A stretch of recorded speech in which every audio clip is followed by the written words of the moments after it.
The Growing Destinations podcast is brought to you by Experience Rochester. Learn more about Minnesota's third largest city, which is home to Mayo Clinic and features wonderful recreational and entertainment opportunities by visiting experiencerochestermn.com.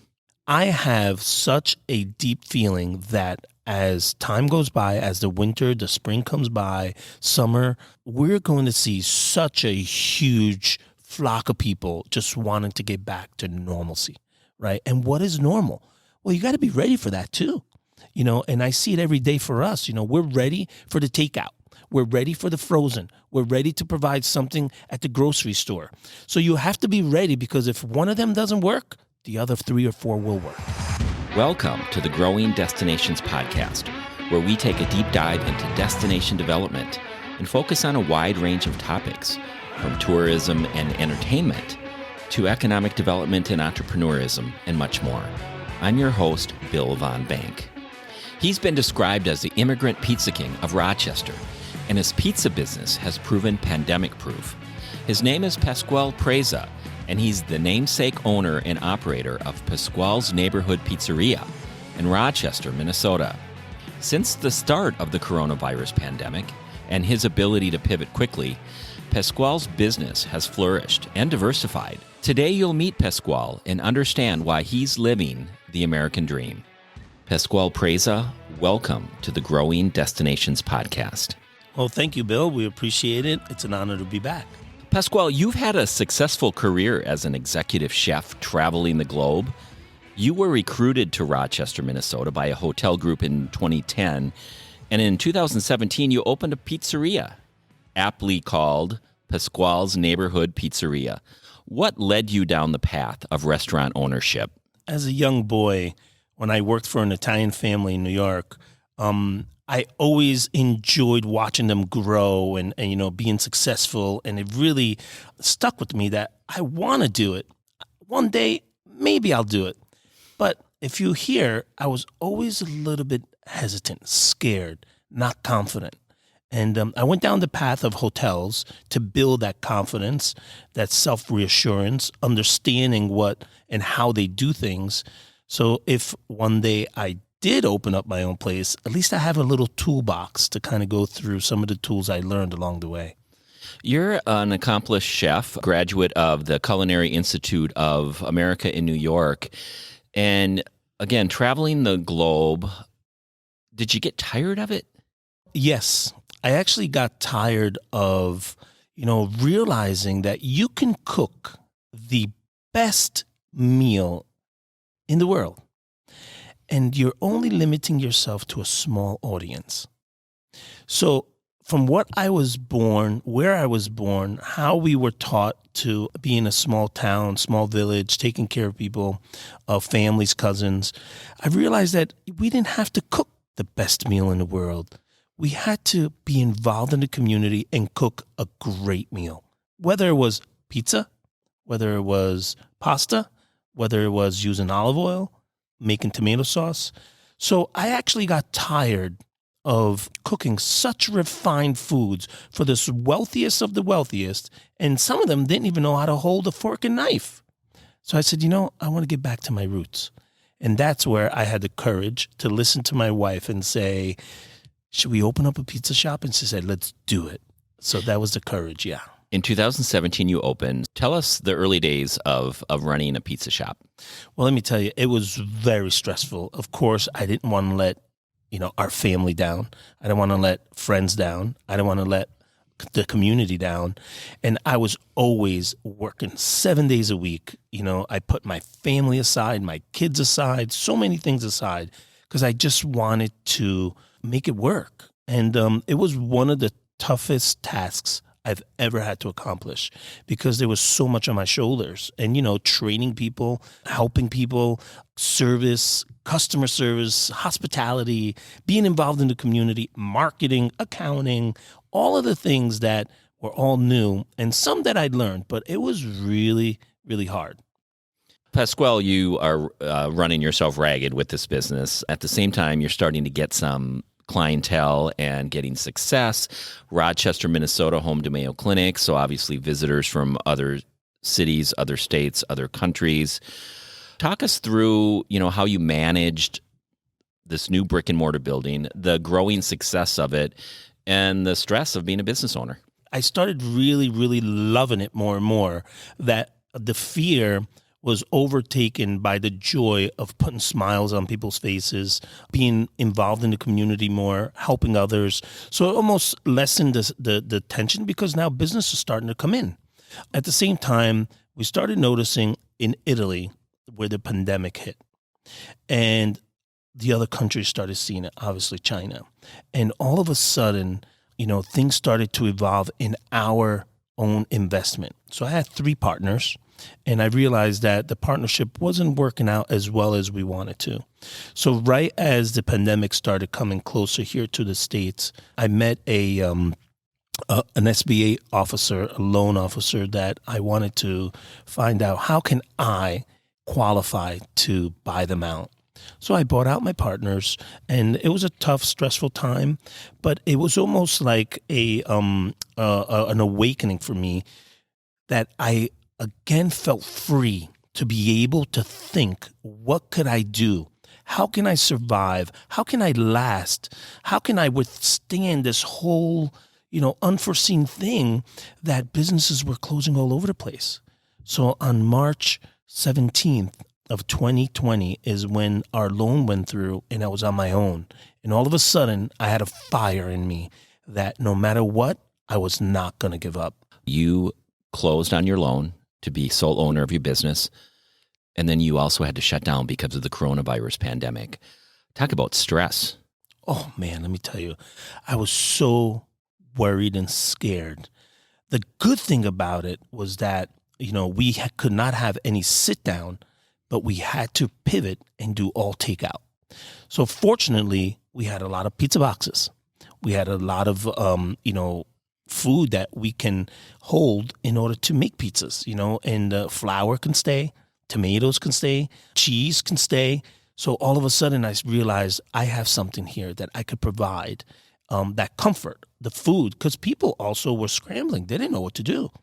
So I ordered pallets of everything because I was like, we're going to survive here, and sure enough, we realized and we understood what was the best avenue to go down to provide that exceptional service, exceptional product, making people feel comfortable at the same time. So we set up our processes, and you know what? It came out really good at the end. And no furloughs or layoffs. No furloughs, no layoffs. Some of the high school kids obviously could not work because we didn't have any sit down, but all of our staff was there. We worked hard. And then from there, we realized, what are some avenues that we can take?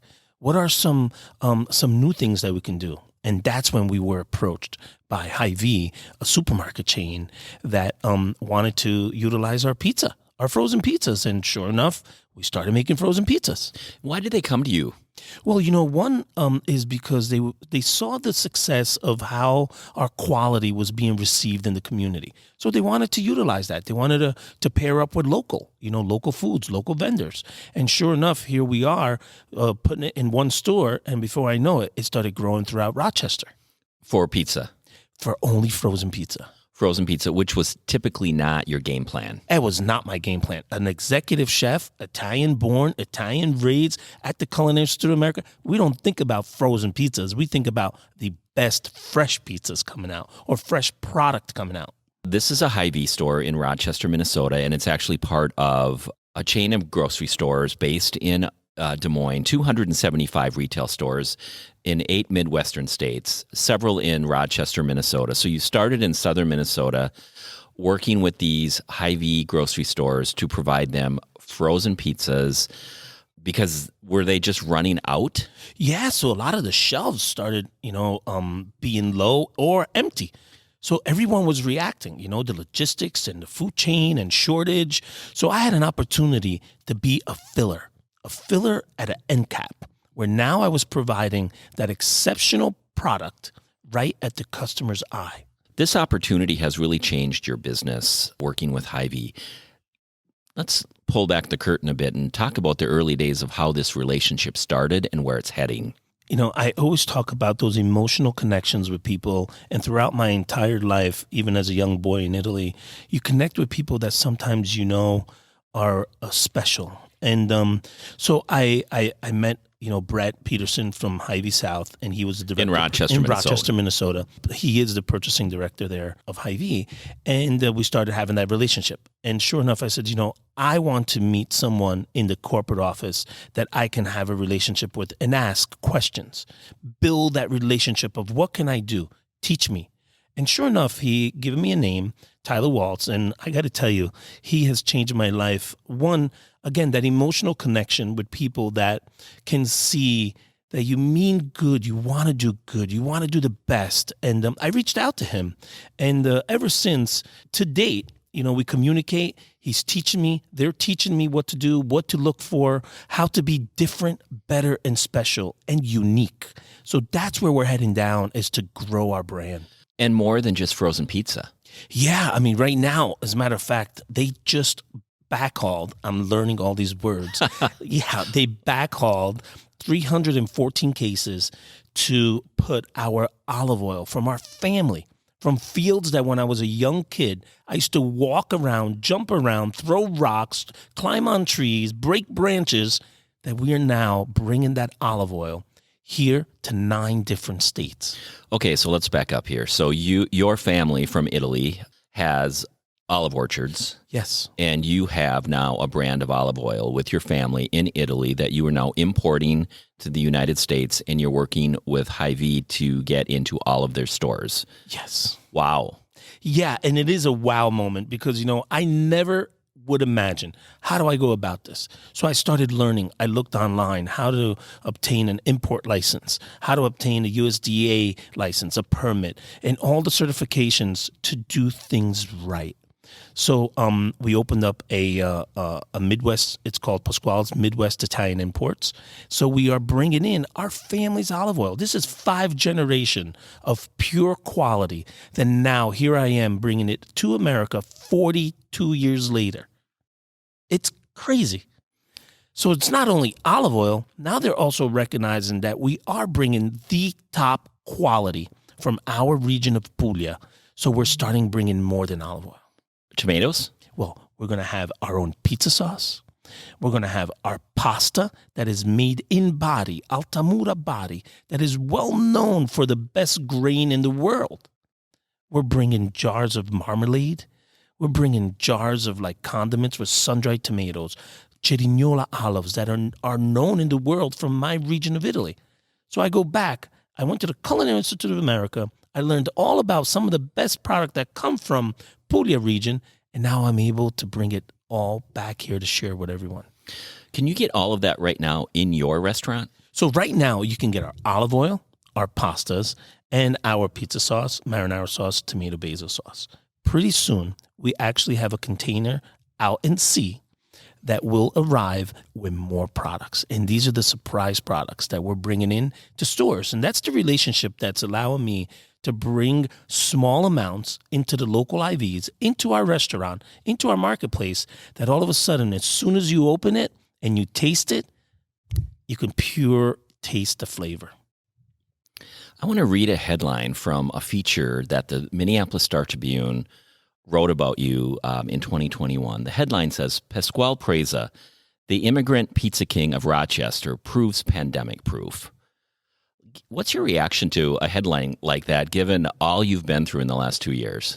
I got to tell you, it's a pretty powerful word there. And it was all, I look at it and I reflect and I say, wow, it was that moment of when, the transition of me becoming my own person in the restaurant, all on my shoulders, and really living the American dream of what could I do to survive, dig deep, and be able to come out at the other side where we know that we are providing something special and unique to people. And at the same time, it's so rewarding to also make our family proud, my parents proud, my brothers proud, my hometown proud, that we're able to expand out of this small little 6,000 people resident in our village. You now have a growing enterprise. What's the growth plan moving forward? Well, I got to tell you, I dream big. And it's always great to dream big, but you got to work hard for it. And right now, my goal is to really partner so well with the supermarket chains, showcase the product. Also, we're partnering with wholesale companies that want our product to be out there for other restaurants, other areas. So we're working with a few big wholesalers that are willing to bring in our line and allow me to go around with them to showcase the products. Do you have any confirm that you can share? Well, so right now we're working with Hy-Vee, like we talk about, and we are working with a company in Chicago called Greco and Sons, and the owner, Eddie, is a very good friend of mine that we've met, and he's helping me grow my personal line, my private label line. And these relationships all come about of me asking, I need help. How do I do this? What do you suggest? What do you recommend? And if people build that trust with you, they're able to share with you. And I always look up for more mentors and mentors to learn from. Last year we chatted and you were mentioning the growth of the frozen pizza line at that point before the other lines started. You specifically talked about grande cheese and how you had to convince them that this was the right approach, that their cheese would taste good on a frozen pizza. And tell me more about that. Yeah, we talk about it every day. As a matter of fact, a few days ago, I was talking to a very good friend of mine that works for Grande Cheese, and I said, Russ, can you believe how we had to go about bringing that number one brand on a frozen pizza? He's like, Pasquale, I know. Don't remind me. Well, it's so true. And you know what? What I learned from that is that you have to be willing to stand for what is right. And if you want to make an exceptional product, regardless of what it is, and sometimes there's barriers, you got to go attack those barriers. And by me, reaching out to Grande Cheese and saying, I want to put this product. It's my brand. It's my, what I believe in. And it's important to share that with people. It was big. It was a big success. And you know what? We are going to bring that frozen pizzas. And my goal is with the supermarket chains to bring it all around the Midwest. We're going to be the best cheese in that frozen section. You want the best? We got the best. Since you started selling frozen pizzas, and I think that was, around May of 2020? Yes. How many have you sold? We probably, right now, I can tell you, really close, over 125,000 frozen pizzas. Wow. It's just incredible. Pasquale, given your growth, you're no longer just a pizza place. Yeah, I got to tell you, it's great to see that we're not just a pizza place. We're becoming a wholesale, a marketplace, a retail place that we can share those exceptional ingredients with so many people around the Midwest. And food is a interesting dynamic. When you look at ingredients, there's so much to tell. A lot of people are not looking at those ingredients. So now, as a culinarian, I want to educate people more and more on the importance of clean label, unique products that are fresh, that we are feeding our bodies, our souls with good food, not just stuff that's not good for us. From a wholesale standpoint, and please help me understand this better, will the product be labeled Pasquale's or will it vary? All the product line will be labeled Pasquale's and Chef Pasquale's. And your face on it? Well, my twin brother that's better looking than me. You successfully pivoted and your business is thriving, no question. But the hospitality industry in general is not and has been devastated by the pandemic. In your view, what needs to happen so the industry can recover and thrive? I got to tell you, the hospitality industry is really the foundation of a lot of great cities, small towns that showcase, their specialty products, right?